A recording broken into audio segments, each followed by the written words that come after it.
Bismillahirrahmanirrahim. Assalamualaikum warahmatullahi wabarakatuh. Waalaikumsalam warahmatullahi wabarakatuh. Waalaikumsalam warahmatullahi taala wabarakatuh.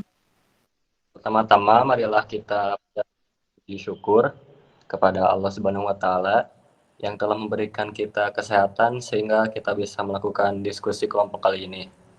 Selamat malam yang terhormat Bapak Anwar selaku dosen pengampu mata kuliah PAI kali ini. Saya Rihat Alpi Firdaus selaku moderator akan memandu jalannya presentasi kali ini. Perkenalkan terlebih dahulu, anggota kelompok kami ada Faras, Adam, dan Asya. Untuk anggota kelompok pemateri ada Lutfi, Yane, Dimas Reja, dan Bella. Topik yang akan dibahas kali ini mengenai budaya dan sejarah perkembangan Islam.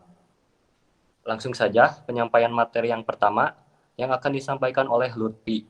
Kepadanya dipersilahkan.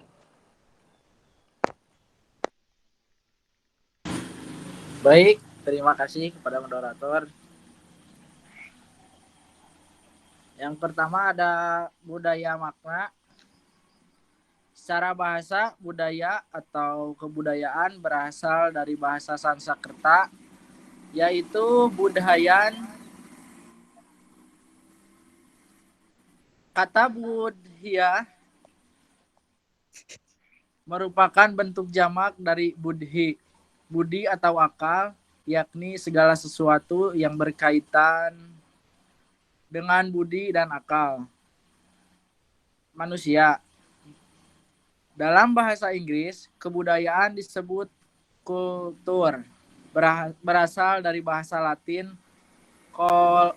colere yang mengolah atau mengerjakan. Kata kultur juga kadang diterjemahkan sebagai kultur dalam bahasa Indonesia.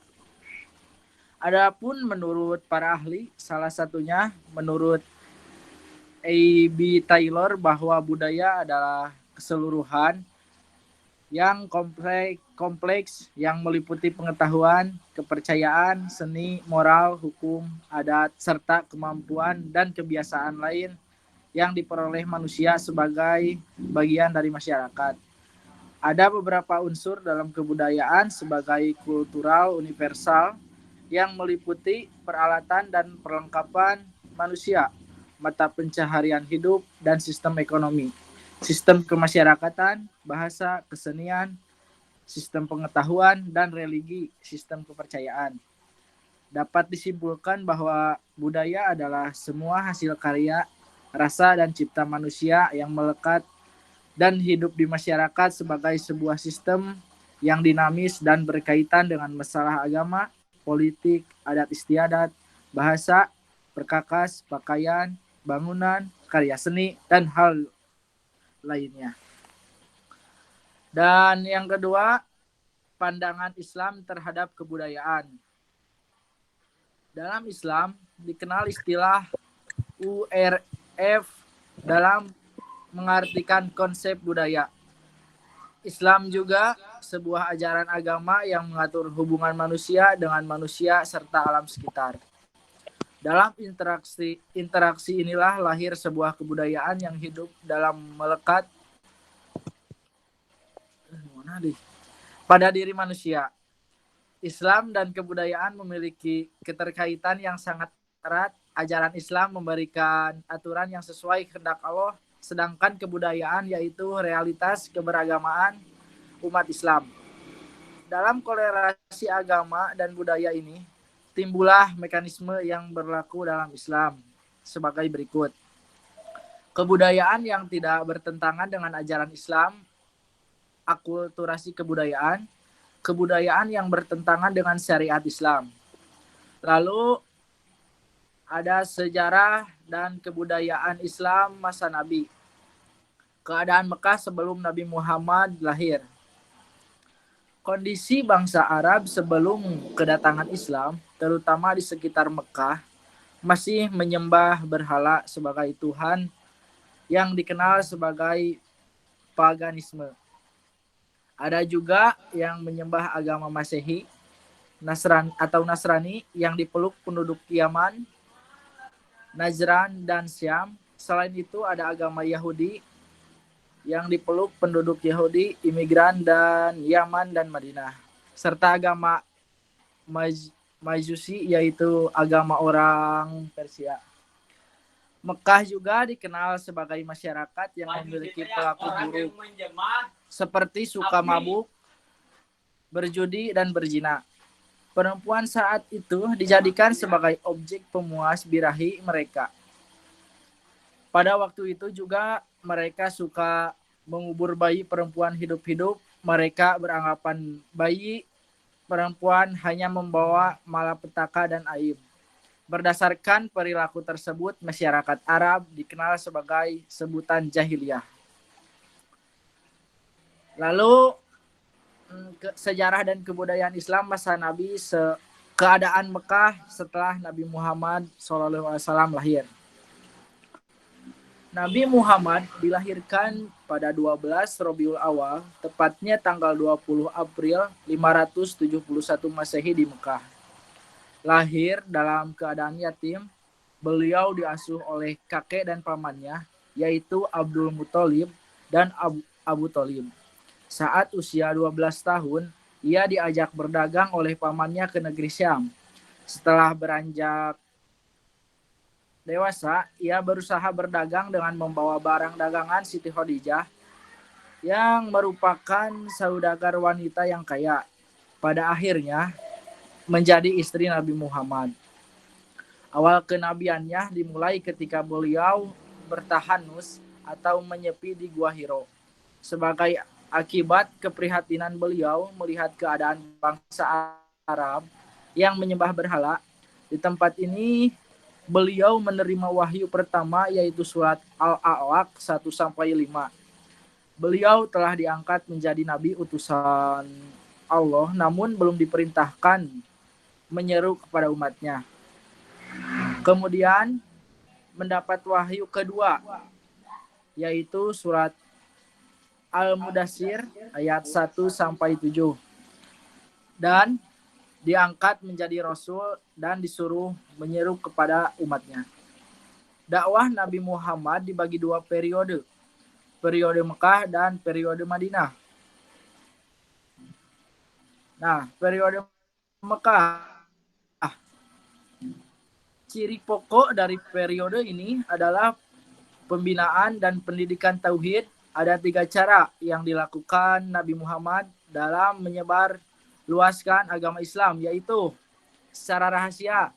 Pada tahap ini, Nabi menyampaikan hanya pada kalangan keluarganya sendiri dan teman dekatnya. Secara resmi rahasia, dia menyebarkan agama Islam dalam ruang lingkup yang lebih luas, termasuk Bani Muthalib dan Bani Hashim. Secara terang-terangan, dia berdakwah secara terang-terangan ke segenap lapisan masyarakat, baik kaum bangsawan maupun hamba sahaya. Ketiga, tahapan dakwah ini dilakukan Nabi Muhammad selama kurang lebih 13 tahun di Mekah dengan fokus kepada penanaman nilai kehidupan kepada umatnya. Lalu periode Madinah. Periode Madinah. Rasulullah bersama para sahabat melakukan hijrah ke Madinah disebabkan oleh beberapa sebab. Di antaranya, karena adanya iklim di kedua kota mempercepat dilakukan hijrah. Di Madinah, iklimnya lembut dan watak rakyatnya tenang, sangat mendorong penyebaran dan pengembangan agama Islam. Sedangkan di Mekah sebaliknya, karena pada umumnya para nabi tidak dihormati di negaranya, sehingga Nabi Muhammad sama tidak diterima kaumnya sendiri. Karena tantangan yang dihadapi di Madinah tidak sekeras di Mekah.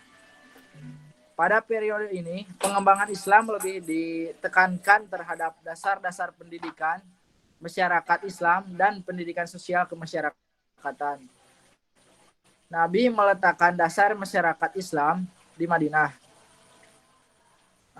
Mendirikan masjid, lalu mempersatuan dan mempersaudarakan kaum Ansor dan Muhajirin, lalu perjanjian saling membantu atau toleransi, dan meletakkan dasar politik ekonomi dan sosial untuk masyarakat baru.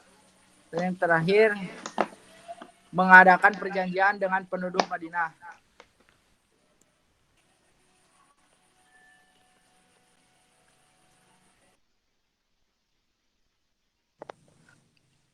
Baik, yang selanjutnya penyampaian materi yang akan disampaikan oleh Yane. Kepadanya dipersilahkan. Terima kasih kepada moderator. Apakah sebelumnya suara saya terdengar? Terdengar. Oke. Mohon maaf sebelumnya tidak bisa on kamera karena jaringannya tidak memadai. Baik, langsung saja ke materi yaitu masa Khulafaur Rasyidin. Yaitu kebijakan dari pada masa ini, yaitu yang pertama, pemerintah berdasarkan musyawarah. Apabila terjadi suatu perkara, Abu Bakar selalu mencari hukumnya dalam kitab Allah, hadis Rasul, dan jika tidak ditemukan akan dilaksanakan dengan musyawarah.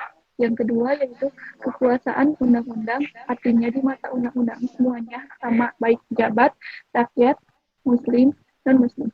Yang selanjutnya yaitu kebijakan bidang ekonomi. Yang pertama, menegakkan hukum dengan memerangi mereka yang tidak mau membayar zakat. Yang kedua, tidak menjadikan ahli badar sebagai penjabat negara. Yang ketiga, tidak mengistimewakan ahli badar dalam pembagian kekayaan negara. Yang keempat, menetapkan gaji pegawai berdasarkan karakteristik daerah masing-masing. Yang kelima, tidak merubah kebijakan Rasulullah dalam masalah jizyah. Yang selanjutnya yaitu kebijakan bidang keagamaan. Yang pertama adalah memerangi kaum Riddat. Yang kedua, pengumpulan ayat Al-Quran. Yang ketiga yaitu sarana penulisan wahyu berupa daun-daun. Yang selanjutnya yaitu masa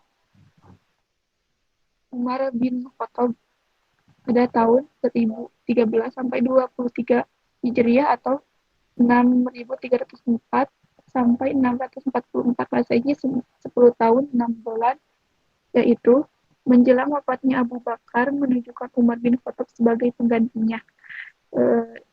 Ada beberapa bidang yang terrealisasikan pada masa ini, diantaranya yaitu pertama bidang politik. Adapun dari bidang ini yaitu adalah wakil-wakil yang duduk sebagai anggota Majelis Syura yang terdiri dari alim ulama dan kaum cerdik pandai, cendekiawan yang menjadi pemimpin rakyat. Adapun ahlul hal wal akdi terdiri dari yang pertama Majelis Syura, yang kedua Alkitab atau Sekretariat Negara, yang ketiga yaitu Nizamul Mali atau Departemen Keuangan, yang keempat yaitu Nadajumul Idari, Departemen Administrasi, yang kelima yaitu Departemen Keamanan, yang keenam Departemen Pendidikan, dan lain-lain. Yang selanjutnya yaitu kebijakan dari bidang militer. Yang pertama adalah perluasan Islam ke Syria, yang kedua jatuhnya kota Damaskus, yang ketiga yaitu jatuhnya kota Baitul Maqdis, yang keempat yaitu melanjutkan perkembangan Islam di Persia atau Iran, yang kelima melanjutkan pengembangan Islam di Mesir. Yang selanjutnya yaitu kebijakan ekonomi. Adapun kebijakan dalam bidang ada yang pertama al-Kharaj, yang artinya pajak tanah. Yang kedua yaitu ganimah atau yang disebut juga semua harta rampasan perang. Yang ketiga yaitu pemerataan zakat. Yang keempat itu lembaga perpajakan. Yang selanjutnya yaitu yang ketiga masa Utsman bin Affan pada tahun 644 sampai 656 Masehi, yaitu 12 tahun. Setelah Umar bin Khattab wafat, suaranya mayoritas menghendaki dan mendukung Utsman bin Affan. Pemerintahannya berlangsung selama 12 tahun. Meskipun demikian, pada masa Khalifah Utsman bin Affan terdapat sejumlah program penting yang dapat dilaksanakan, di antaranya sebagai berikut. Yang pertama adalah membangun bendungan untuk menjaga arus banjir yang besar dan mengatur pembagian air ke kota-kota. Yang kedua yaitu membangun jalan dan jembatan. Yang ketiga yaitu membangun masjid. Yang keempat memperluas dan merenovasi masjid Nabi di Madinah. Yang kelima yaitu penulisan Al-Quran. Yang selanjutnya, yang keempat, pada masa Ali bin Abi Thalib, yaitu pada tahun 656 sampai 661 Masehi, yaitu 4 tahun 9 bulan. Sebagaimana dikatakan oleh Tabim yang dikutip oleh Salabi, setelah Ali dibiarkan menjadi khalifah, ia mengeluarkan 2 kebijakan politik, yaitu memecat kepala daerah angkatan Utsman dan menggantikannya dengan gubernur baru. Yang kedua yaitu mengambil kembali tanah yang dibagi Utsman kepada pemiliknya dan kaum kerabatnya tanpa jalan yang sah. Terbesar perang Jamal dipimpin Aisyah, Tahlah, Jubair, dan Abdullah bin Jubair. Kemudian perang Siffin yaitu antara Ali dengan Mu'awiyah yang diakhiri takin beberapa prestasi yang diraih. Yang pertama yaitu memajukan dalam bidang ilmu bahasa, yang kedua membenahi keuangan negara Baitulmal, yang ketiga menggantikan penjabat yang kurang konsisten, yang keempat bidang pembangunan khususnya kota Kufah. Mungkin itu saja yang bisa saya sampaikan. Saya kembalikan ke Bu. Baik, materi yang selanjutnya akan disampaikan oleh Dimas Reja. Kepadanya dipersilahkan. Oke, baik. Terima kasih kepada moderator yang telah mengizinkan saya untuk memaparkan materinya. Masa Bani Umayyah didirikan oleh Muawiyah bin Abi Sufyan.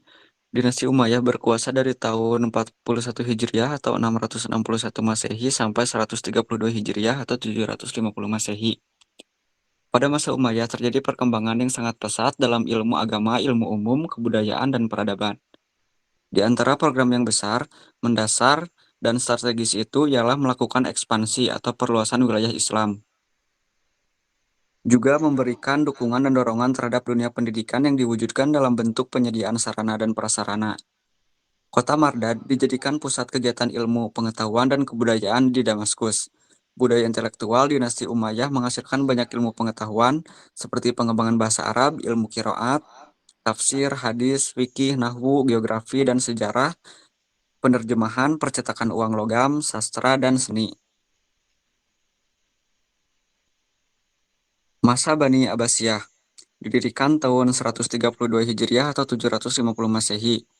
Berlangsung selama 524 tahun, dari tahun 132 sampai 656 Hijriah atau 750 sampai 1258 Masehi. Puncak kejayaannya pada masa Khalifah Harun al-Rasyid yaitu 786 sampai 809 Masehi dan anaknya Al-Makmun 813 sampai 833 Masehi.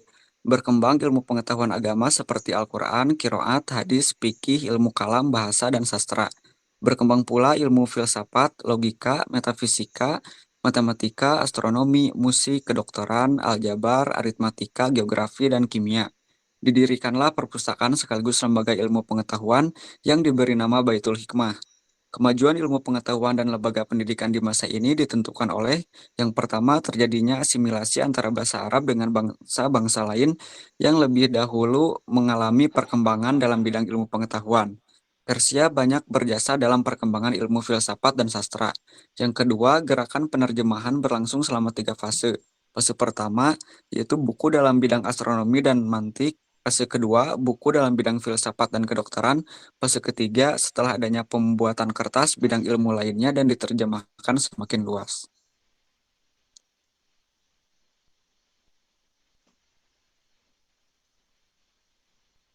Kemudian dinasti Umayyah di Spanyol Andalusia.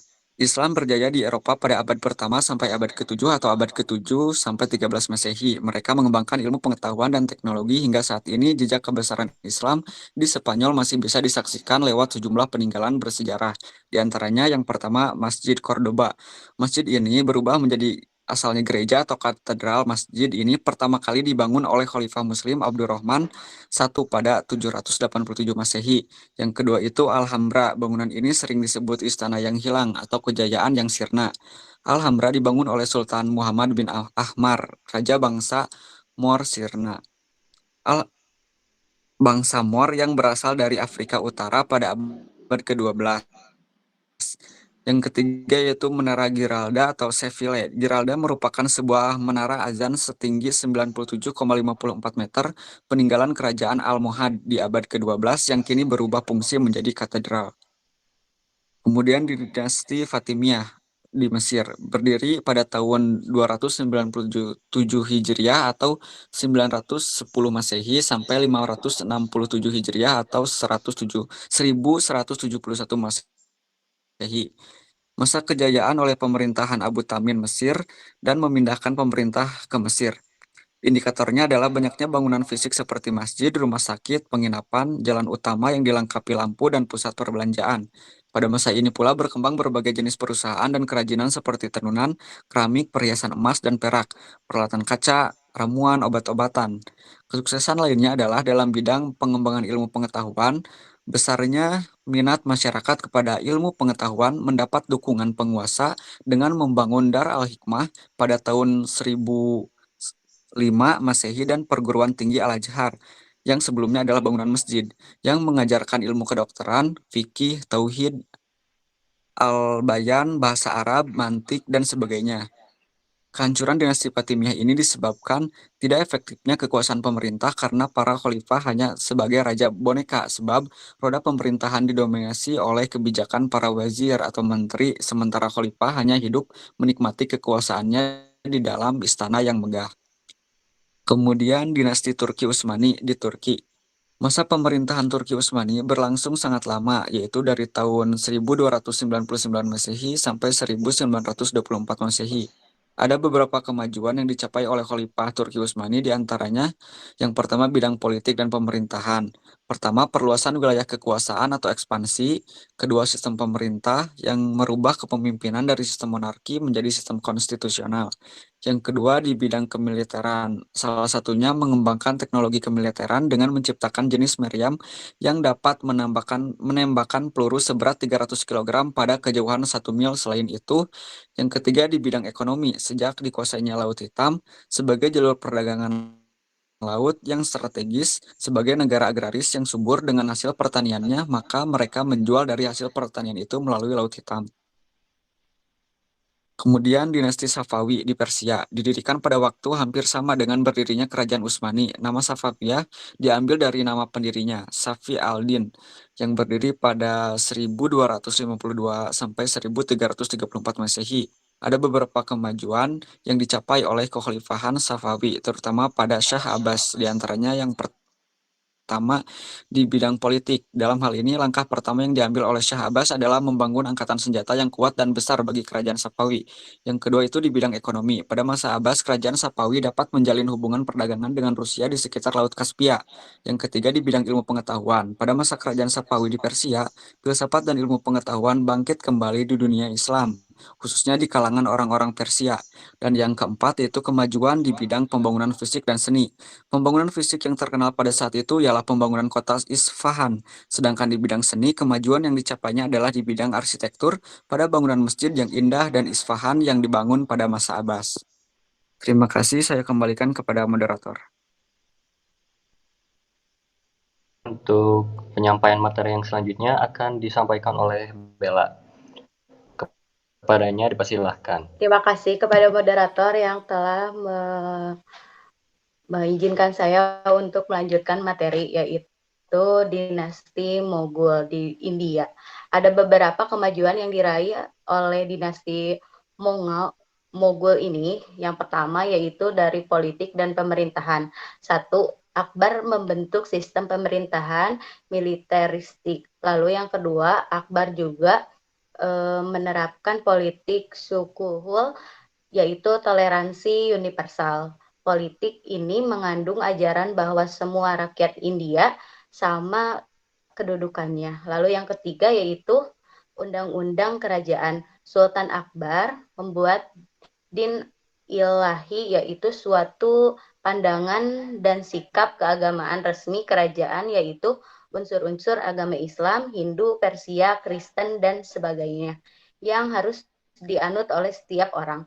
Di bidang ekonomi dan perdagangan, untuk pengelolaan ekonomi pertanian, pemerintahan juga mengatur tentang organisasi pertanian.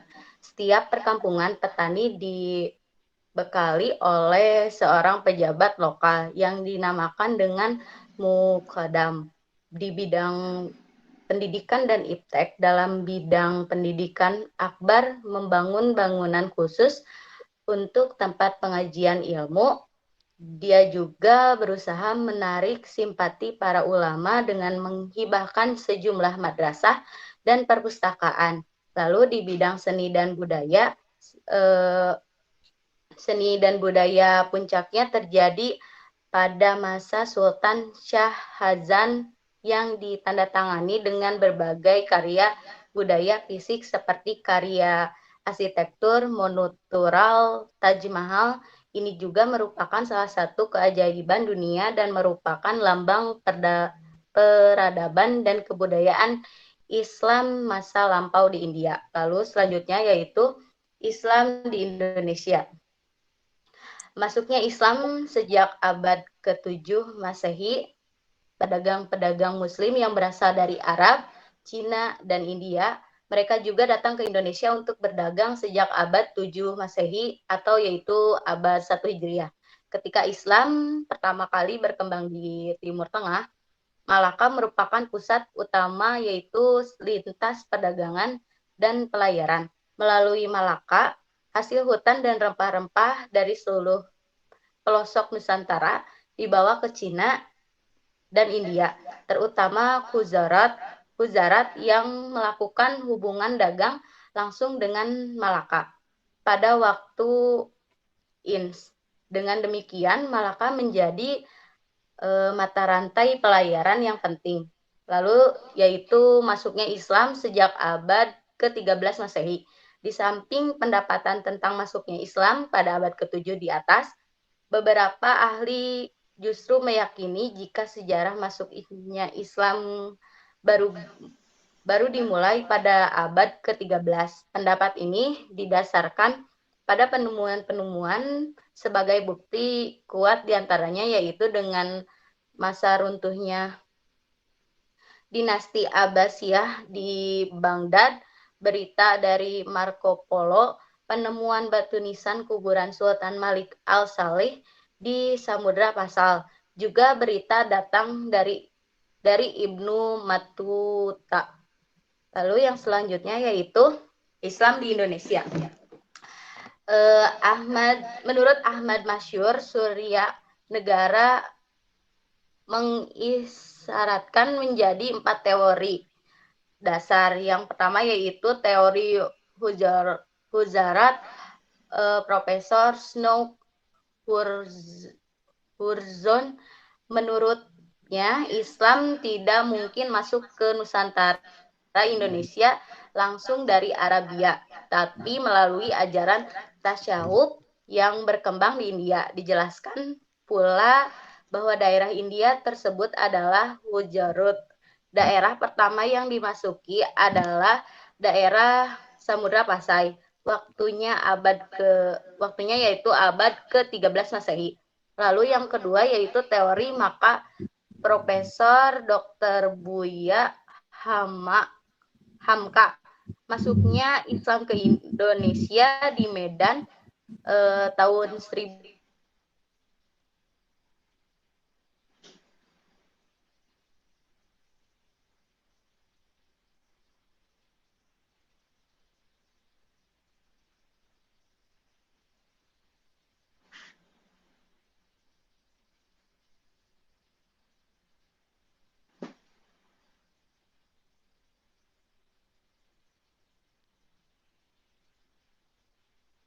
Pinargian Arab, sedangkan Kesultanan Samudra Pasai yang didirikan pada tahun 1275 Masehi atau abad ke-13 Masehi.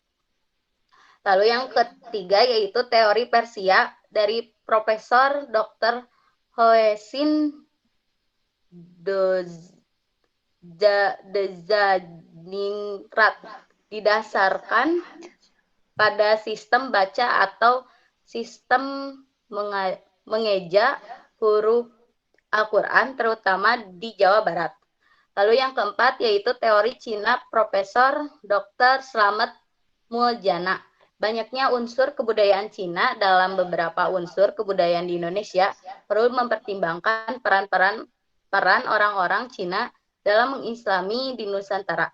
Misalnya dalam tulisan-tulisan literatur Jawa klasik yang menyebutkan bahwa tokoh-tokoh besar semacam Sunan Ampel dan Raja Demak. Lalu yang selanjutnya yaitu metode penyebaran Islam di Indonesia. Ada 6, yaitu yang pertama dalam saluran perdagangan, lalu yang kedua saluran perkawinan, lalu yang ketiga yaitu saluran tasawuf, lalu yang keempat adalah saluran pendidikan, lalu yang kelima yaitu saluran kesenian, lalu yang keenam yaitu saluran politik.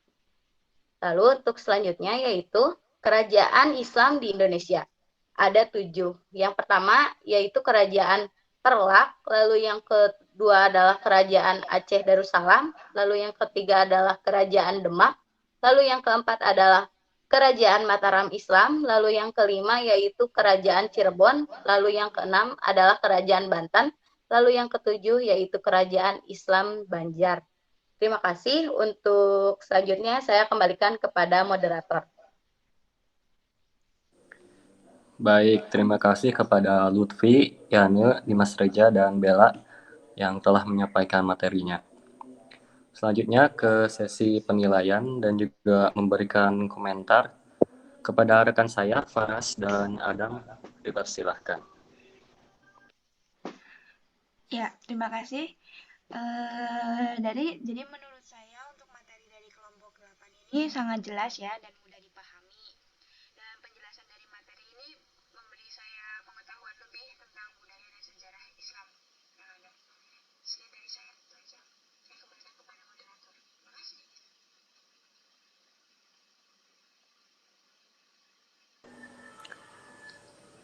Selanjutnya sesi penilaian oleh Adam. Dipersilahkan. Baik, terima kasih sebelumnya kepada moderator yang telah memberikan saya kesempatan untuk memberikan penilaian. Baik, presentasi yang telah dilakukan cukup baik dan materi yang disampaikan cukup mudah dipahami dan sangat jelas.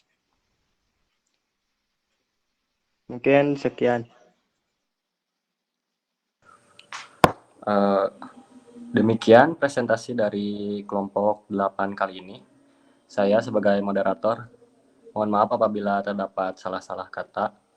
Dan untuk teman-teman semuanya, apabila ada pertanyaan bisa diketik di kolom komentar. Akhir kata, terima kasih. Wassalamualaikum warahmatullahi wabarakatuh. Waalaikumsalam warahmatullahi wabarakatuh.